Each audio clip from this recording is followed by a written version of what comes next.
பிராபியஸ்தானமாயிட்டார். கதிஹி குருஹு கதிஹி ரெண்டும் ஒருமிச்சு வருது. அவளை தன்கிட்டக்க நயிக்க கூடின அந்த குருஸ்தானத்திலையும் பகவான் வந்துவிட்டார். அவளோட பரமமான அந்திம லட்சியமாகவும் பகவானை மாறிவிட்டார். அவளுக்கு பகவானை பற்றி பேசணும்னு சொல்லி ஆசை வந்து விட்டுருது. உடனே என்ன பண்ணுறா, பகவத் குணத்தை பேச ஆரம்பிக்கிறா, கதைகளை பேச ஆரம்பிக்கிறா, நாமத்தை ஜபிக்க ஆரம்பிக்கிறா, நாம சங்கீர்த்தனம் பண்ண ஆரம்பிக்கிறா. அது கேட்குறவாளோடு அந்த கர்ணபுடங்களுக்குள்ளு கூடி அவளோட ஹிருதயத்தையும் ஸ்பர்சிக்கிறது. அப்போது அந்த பகவத் விஸ்மிருதி அல்லவோ ஒரு ஜீவனுக்கு ஏற்படக்கூடியதான ഏറ്റവും பெரியதான ஒரு அதப்பதனம். அப்போ அதை சொல்கிறார், அந்த விஸ்மிருதியை இல்லாக்கி பண்ணறா சாதுக்கள். சாதுக்களை பார்த்தாலே, அவள் முகத்தை பார்த்தாலே நமக்கு என்ன ஞாபகம் வருது, ஓ இவா பகவானோட தாசாளாக்கும். பகவான் வந்துவிடுறாரு. அங்கே சாதுக்கள் எல்லாம் எங்கே கூடுறாளோ அங்கே பாகவத சிரோமணிகள் எல்லாம் வந்து விடுவார். நாரதர் வந்து விடுவார், பிரஹ்லாதர் வந்து விடுவார், பலி சக்கரவர்த்தி வந்து விடுவார். எல்லா பக்தாலும் வந்து விட்டாளாம் இந்த மேளால பங்கு கொள்ளறதுக்கு.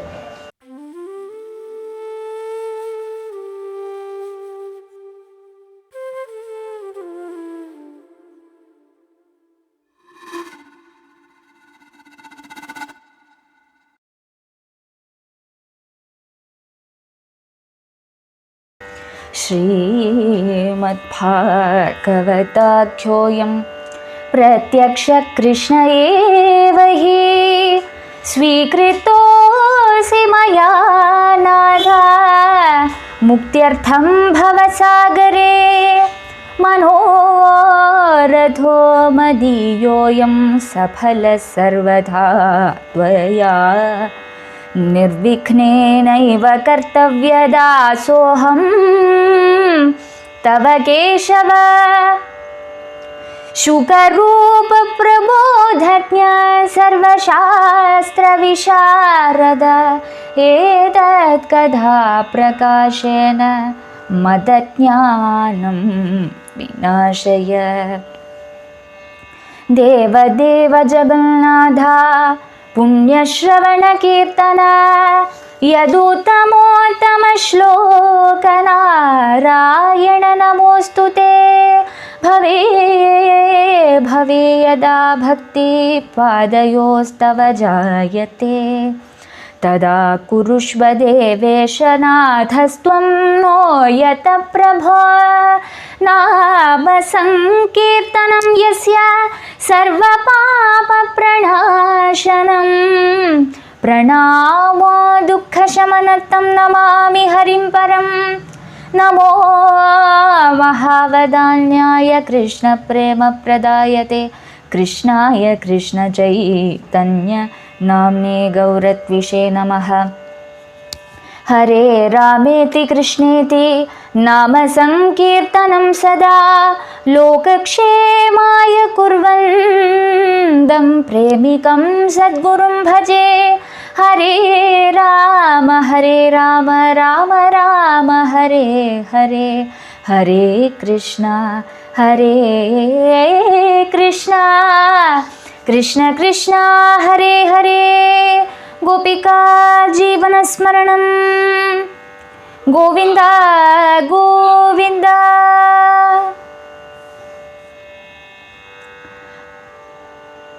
இன்னைக்கு புதிய ஒரு அத்தியாயம் ஆரம்பிக்கிறோம். 83வது அத்தியாயம். பூர்வத்தில் பகவான் கோபி ஜனங்களை ஆஸ்வசிப்பிக்க கூடினதான உருக்கமான பாகம் பார்த்தோம். பகவானை பார்த்து 100 வருஷங்கள் ஆச்சு. கோபி ஜனங்களெல்லாம் அழற அவளை ஆலிங்கனம் பண்ணிண்டு பகவான் சமாதானம் ஓதுறார். எப்போவுமே சங்கடத்தில் இருக்கிறவாளுக்கு தத்துவோபதேசம் பண்ணினா அந்த சங்கடம் கொஞ்சம் ஓஞ்சதாக ஆயிடும். அதனால் தன்னோட தத்துவத்தை சொல்லுறார் பகவான், தன்னோட ஸ்வரூபத்தை சொல்லுறார். பகவானோட முகத்திலேருந்தே பகவானோட பரத்துவம் கேட்ட கோபி ஜனங்கள் சமாதானம் அடையாரா. பகவான் எல்லா இடத்துலையும் இருக்கார், தனக்குள்ளேயே இருக்கார் சொல்லி புரிஞ்சு விட்றது. அது வாஸ்தவமாக பகவான் முகத்திலேருந்தே கேட்கறது, அது அனுபவத்தில் சித்திக்கிறது. அதனால அவளுக்கு துக்கமெல்லாம் மாறி விடுது. பகவான் கிட்டக்கே இருந்துட்டுருக்கா. அப்படியே இருந்துட்டுருக்கிறத இந்த பாகவத மேளா செமந்த பஞ்சக தீர்த்தத்தில் எல்லா பாகவதாலும் வந்து விட்டாளாம். பித்திருக்களாக இருக்கிறவாளும் கூடி வந்து விட்டா. பிரஹ்லாதன், பலி சக்கரவர்த்தி எல்லாருமே வந்து விட்டா. இப்படி சஜ்ஜனங்களெல்லாம் கூடி இருக்கிற இந்த பாகவத மேளாவை பகவான் நடத்திட்டு போகிற அழகான பாகம். இன்றைக்கி 83வது அத்தியாயம் ஆரம்பிக்கிறோம். அதில் புதிய கதை ஆரம்பிக்கிறது. என்னதாக்கும் பார்க்கலாம். ஓம் நமோ பகவதே வாசுதேவாய. अधत्रयशीतितमोऽध्यायः.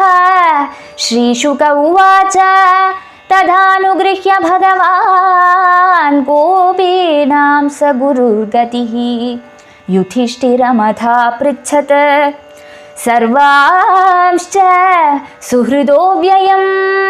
तदानुगृह्य भगवान् गोपीनां स गुरुर्गतिः கோபீனாம் குருஹு கதிஹி. கோபி ஜனங்களோட உபதேஷ்டாவான அந்த பகவான் ஸ்ரீகிருஷ்ணன் உபதேஷ்டா மட்டும் இல்லை, குரு மட்டும் இல்லை, பிராபியஸ்தானமாயிட்டார். கதிஹி குருஹு கதிஹி ரெண்டும் ஒருமிச்சு வருது. அவளை தன்கிட்டக்க நயிக்க கூடின அந்த குருஸ்தானத்திலையும் பகவான் வந்துவிட்டார்.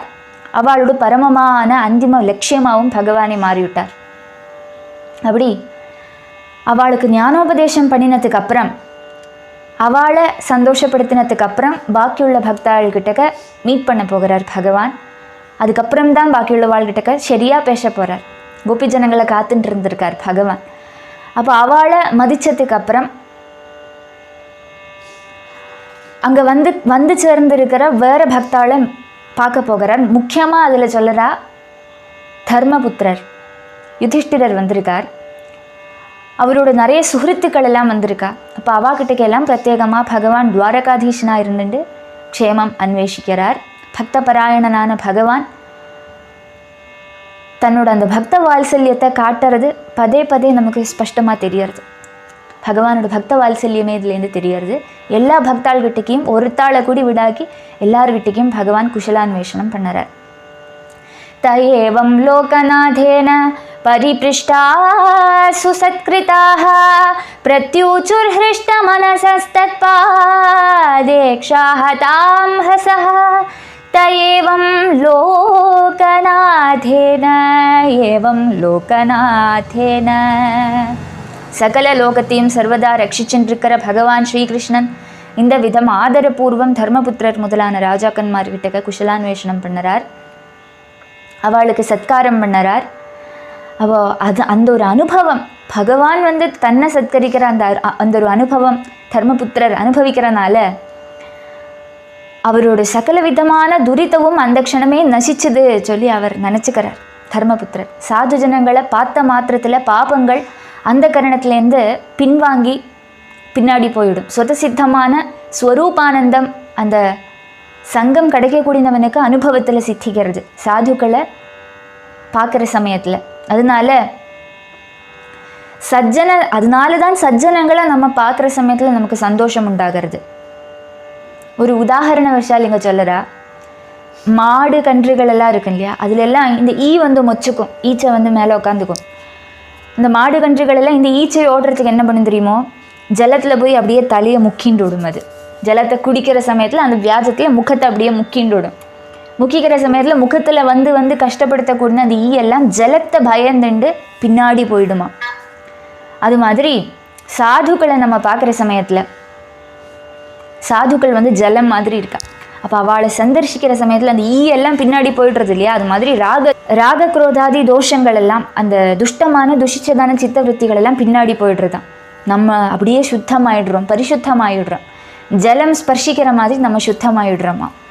அப்போது அந்த மாதிரியாக்கும் சாது ஜனங்களோடு ஒரு அனுகிரகம், அவளோட சங்கம், சத் சங்கங்கிறது அவ்வளோ சிரேஷ்டமானதாக்கும்.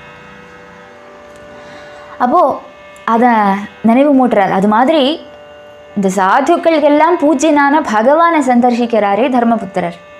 அந்த பகவத் தர்சனத்துக்கு எவ்வளோ மகாத்மியம் இருக்கும் அதைத்தான் நீங்கள் சொல்கிற. பகவானை பார்த்த மாத்திரையில் எல்லா அசுபங்களும் தர்மபுத்திரரை விட்டு போயிடுத்து சொல்லி இங்கே சொல்கிற. அவர் மட்டும் இல்லை, யார் பகவானை பார்த்தாலோ எல்லாருக்குமே பாப்பங்கள் நசிச்சு பரிசுத்தன்மாரா அவள்லாம் பவிச்சா. ஆச்சரியம்.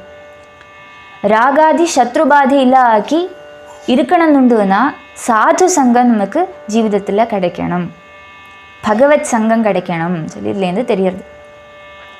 குதோ சிவம் त्वच्चरणाम्बुजासवं महन्मनस्तो मुखनिसृतं क्वचित् पिबन्ति ये कर्णपुटैरलं प्रभो देहं भृता देहकृदस्मृतिच्छिदं कुतो शिवं त्वच्चरणाम्बुजासवम्. हे प्रभो, தர்மபுத்திரர் பேச ஆரம்பிக்கிறார். உங்களோட பக்தாள்ல சிலவா உல்லசிச்சுண்டு எல்லா சமயத்திலையும் உங்களையே தியானம் பண்ணிண்டு உங்களோட ரூபத்தை ஹிருதயத்தில் தரிச்சுண்டு அப்படியே இருந்துட்டு இருக்கா. அப்படியே பகவானை அவள் ஹிருதயத்தில் தரிச்சுக்கிற சமயத்தில் என்ன சம்பவிக்கிறது, அவளுக்கு பகவானை பற்றி பேசணும்னு சொல்லி ஆசை வந்து விடுறது. உடனே என்ன பண்ணுறா, பகவத் குணத்தை பேச ஆரம்பிக்கிறா, கதைகளை பேச ஆரம்பிக்கிறா, நாமத்தை ஜபிக்க ஆரம்பிக்கிறா, நாம சங்கீர்த்தனம் பண்ண ஆரம்பிக்கிறா. அது கேட்குறவாளோடு அந்த கர்ணபுடங்களுக்குள்ளு கூடி அவளோட ஹிருதயத்தையும் ஸ்பர்ஷிக்கிறது. பகவானோட சரணாரவிந்த மகரந்தத்தை ஸ்ரோத்திர புடங்கள் கூடி ஆறாறு பானம் பண்ணுறாளோ அவளே தன்யன்மார் சொல்லி இங்கே சொல்கிறா. பகவானோட கதையை சாதுக்கள் சொல்லி ஆறு கேட்குறாளோ அவளோட காது தன்யமாச்சு, அவளோட ஜென்மமே தன்யமாச்சு.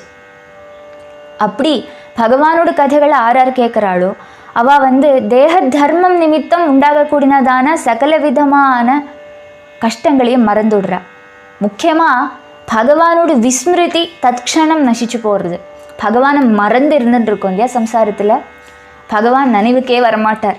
இந்த ஒரு கொஞ்ச நேரம் பாகவதம் படிக்கிறத தான் பகவானை அப்படியே ஹிருதயத்தில் நம்ம கொண்டு வர்றோம். பகவானை அல்லாத சமயத்துலலாம் எதுக்கெல்லாமோ பின்னாடி ஓடின்னு இருக்கோம் இல்லையா.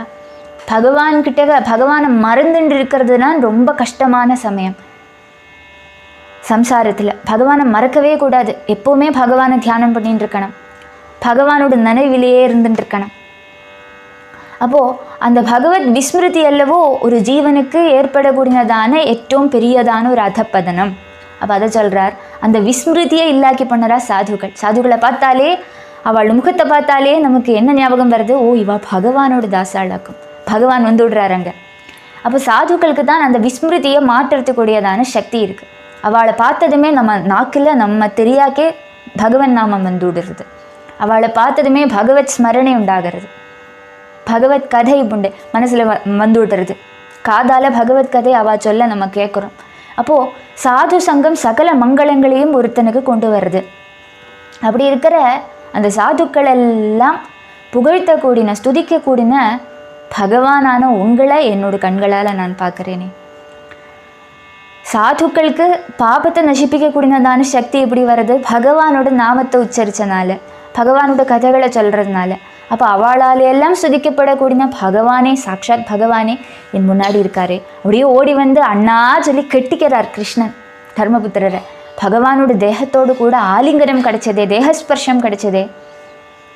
அந்த பகவான் தன்னோட முத்தான வாயால் எங்கிட்ட எப்படி இருக்காய் அண்ணா சொல்லி கேட்டாரே. அவர் கேட்டு நான் என்னோட காதால் கேட்டேனே, அவர்கிட்ட நான் பேசுகிறேனே, இதை விட பெரியதான ஒரு பாக்கியம் எனக்கு சித்திக்கிறதுக்கு இனி உண்டா சொல்லி கேட்குறார் தர்மபுத்திரர். என்னோட சகல விதமான அமங்கலங்களும் நீங்கி போயாச்சே, இனி எப்பவுமே எனக்கு மங்களங்கள் தான் வரப்போகிறது.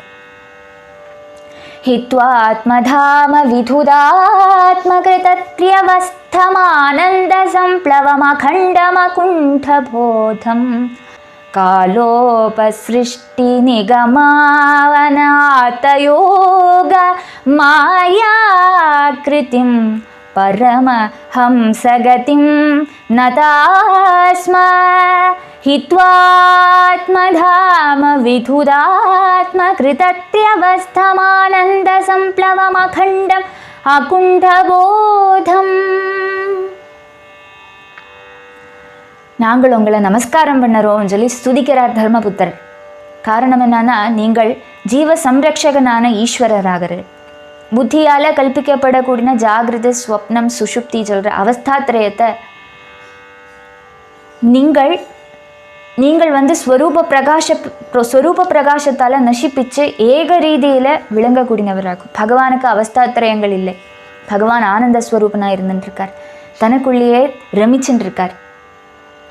ஜீவன்களை மாதிரி பகவான் பரிச்சின்னன் அல்ல, அபரிச்சின்னனாகும், எல்லா இடத்துலையும் நிறைஞ்சவராகும். நம்ம எல்லாம் ஒரு ரூபத்தோட ஒரு இடத்துல தானே நம்ம இருந்துட்டுருக்கோம், அப்படியல்ல, பகவான் எல்லா இடத்துலையும் எங்கும் வியாபிச்சவராகும்.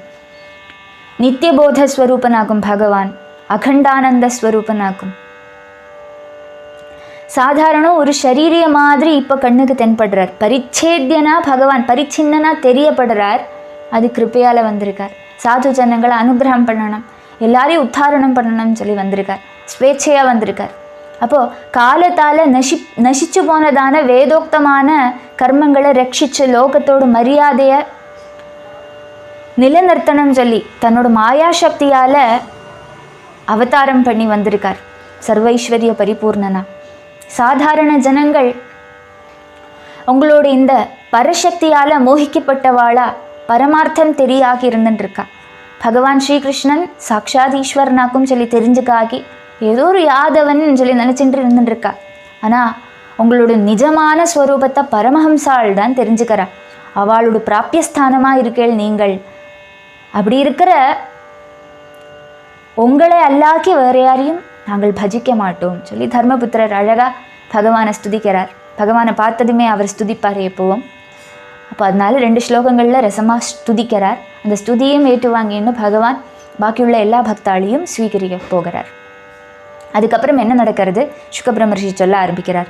ரிஷிருவாச்ச இத்யுத்தம ஸ்லோக சிகாமணிம் ஜனேஷ்வபிஷ்டுவத்ஸ்வந்தக கௌரவஸ்த்ரியः சமேத்ய கோவிந்த கதாமிதோக்ரணம் ஸ்திரிலோககீத ஸ்ருணு வர்ணயாமி தே இத்யுத்தம ஸ்லோக சிகாமணிம் ஜனே இதி உத்தம ஸ்லோக சிகாமணிம்.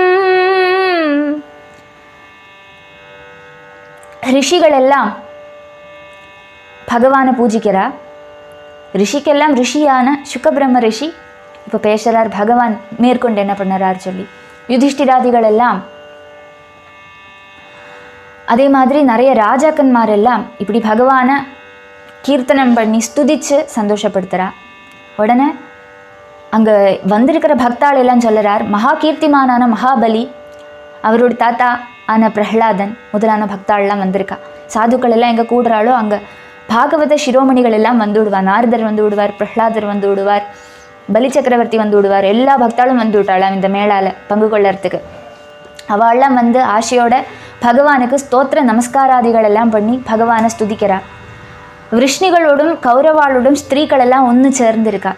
திரௌபதி தேவி பகவானோடு மகிஷிமாரையெல்லாம் பார்க்குறா.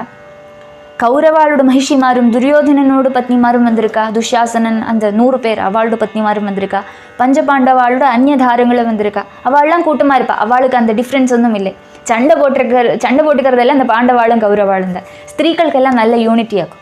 அப்போது அந்த தேவிமாரில் ஒத்துக்கூடி பகவத் சிந்தனம் பண்ணின்னு இருக்கா. பகவத் கதாசிரவணம் பண்ணின்னு இருக்கா. ஒருத்தர் கதை சொல்ல அடுத்தவர் கேட்க அப்படி காலக்ஷேபம் பண்ணின்னு இருக்கா.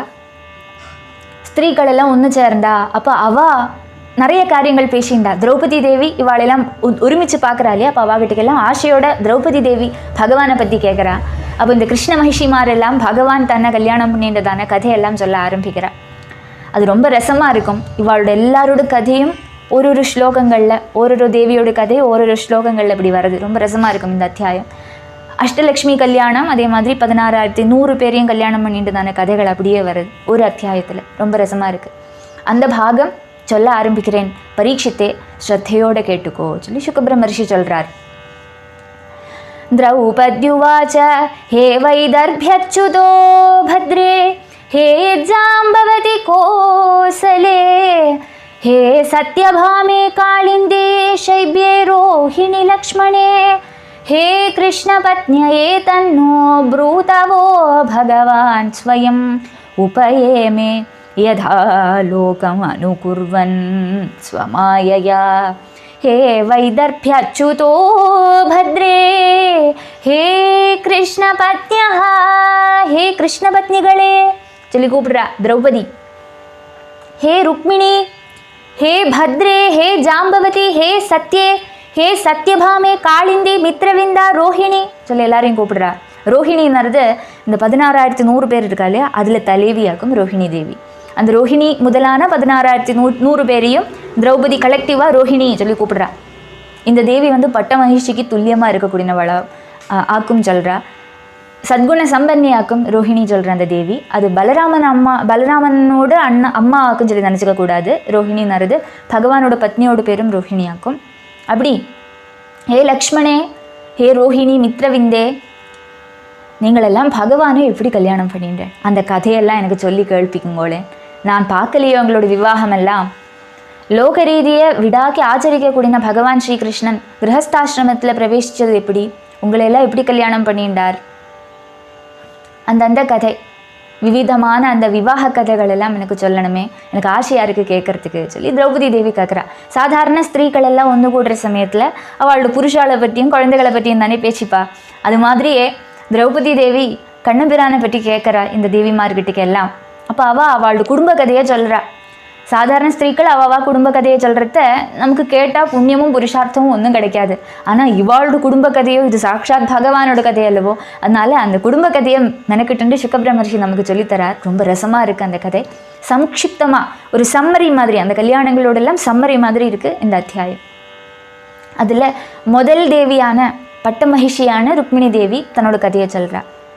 चैद्यायमार्पयितुमुद्यत कार्मुकेषु राजस्वजेय भडशेखरिताङ्घ्रिरेणुः निन्ये मृगेन्द्र इव भागमजावियूधात्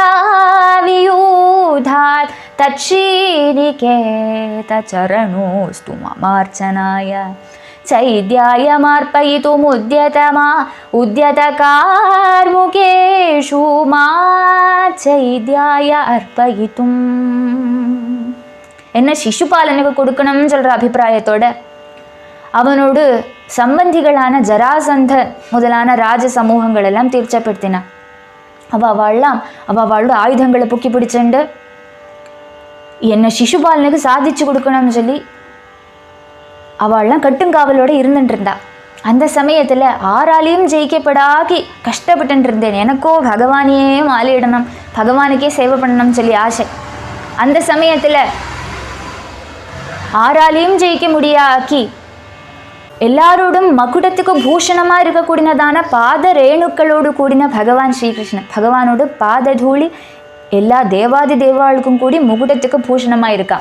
அப்படி இருக்கக்கூடிய அந்த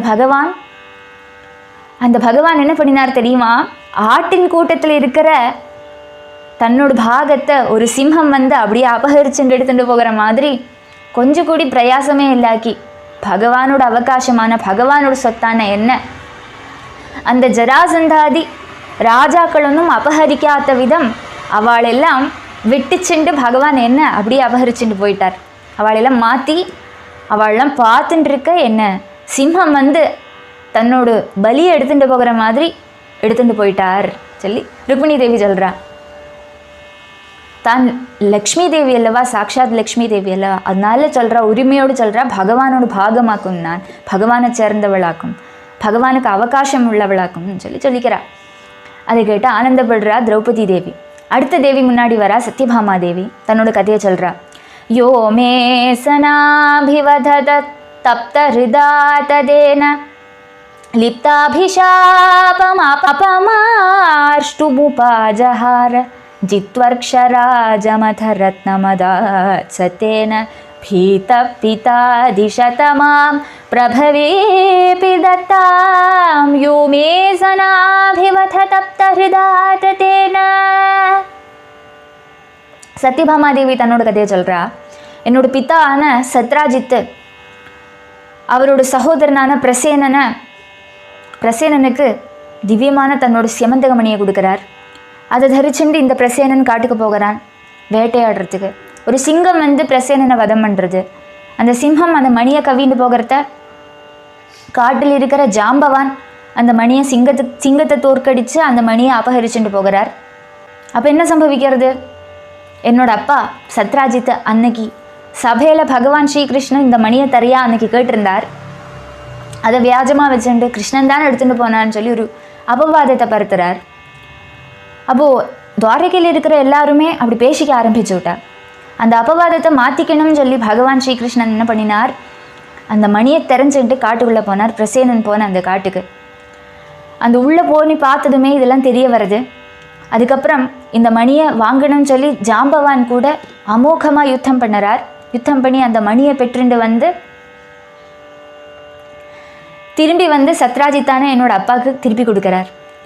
இப்படி வீணா அபவாதம் சொல்லி விட்டோமே பகவானை பற்றி சொல்லி அனுதபிச்ச என்னோட அப்பான சத்ராஜித்து அந்த அபவாதத்தை நீக்கிக்கணும். எல்லா ஜனங்களுமே இப்போ சத்ராஜித்தை வைய ஆரம்பிச்சு விட்டாளே, அப்போ கண்ணியமாக இருக்கணும்னு சொல்லி பகவானுக்கு தான் பண்ணினதான அபராதத்துக்கு க்ஷமாபணார்த்தம் என்ன பண்ணினார், என்ன அர்ப்பணம் பண்ணினார், என்ன கல்யாணம் பண்ணி விட்டார். நானும் பகவானை அடைஞ்சு பகவானுக்கு இப்போ பாத பூஜை பண்ணின்னு இருக்கேன்னு சொல்லி சத்யபாமாதேவி சொல்லறா. ஜாம்பவத்யுவாச்ச பிராஜ்ஞாய தேஹ கிருதமும் நிஜநாத தெய்வம் சீதாபதிம் திருணவஹ யமுனாப்யயுத்யத் ஞாத்வா பரீட்சித உபாஹரதர்ப்பணம் மா பாதௌ பிரகிருஹ்ய மணினா ஹமமுஷ்யதாசி பிராஜ்ஞாய தேஹ கிருதமும் நிஜநாத தெய்வம். ஜாம்பவதி தன்னோட கதையை சொல்கிறா. என்னோட அப்பா ஆன ஜாம்பவான் பகவான் ஸ்ரீகிருஷ்ணன் தன்னோட நிஜநாதனான சீதாபதியான ராமச்சந்திர பிரபுவாக்குன்னு சொல்லி தெரிஞ்சுக்கா ஆகி அந்த மணியை அபகரிக்க வந்தவனாக்குன்னு சொல்லி நினச்சிட்டு யுத்தம் பண்ணினார். 27 நாளைக்கு பெருசாக யுத்தம் பண்ணினார். 2 பேருமா மாப்பிள்ளையும் மாமனாருமா யுத்தம் பண்ணினா. அவசானம் பகவான் நல்ல ஒரு குத்து விட்டார். அதுலேருந்து புரிஞ்சது, என்னை இப்படி அடித்து நான் இப்படி தாழ் உட்காரணும்னா என்னை அடித்தவர் ஆறா இருப்பார், சாக்ஷாத் சீதாபதியான அந்த ஸ்ரீராமச்சந்திர பிரபுவே தான் இவர் சொல்லி இப்படி பார்த்தார். எனக்கு தெரிஞ்சு கொடுத்த நீங்கள் என்னோட ராமச்சந்திர பிரபு தானே சொன்னதுமே ராமச்சந்திரனா பகவான் அப்படி காட்சி கொடுக்க ஜாம்பவானுக்கு பரம சந்தோஷம். உடனே என்ன பண்ணினார், அந்த சியமந்தகமணியோட சேர்த்தி தன்னோட கன்னியாரத்னமான ஜாம்பவதியையும் பகவானுக்கு தானம் பண்ணினார், கன்னியாதானம் பண்ணினார். அப்படி பகவான் கிட்டக்க அர்ப்பணம் பண்ணினார். என்ன அன்னையிலேருந்து பகவானுக்கு தாசியாக அவருக்கு சேவை பண்ணிட்டு அவரோட பத்னியாக இருந்துட்டுருக்கேன் நான் சொல்லி ஜாம்பவதி தேவி தன்னோட கதையை சொல்லி முடிக்கிறா. எல்லாருமே ஷார்ட்டாக ஒரு ஸ்லோகங்கள் அவளோட கதையை சொல்கிறா. அடுத்தது காளிந்தி தேவி தன்னோட கதையை சொல்கிறா. அதுலேருந்து நாளைக்கு பார்க்கலாம். ராதே கிருஷ்ணா. கோபிகா ஜீவனஸ்மரணம் கோவிந்தா கோவிந்தா. ராதே கிருஷ்ணா. ராதே கிருஷ்ணா. ஒரு ரிவிஷன்.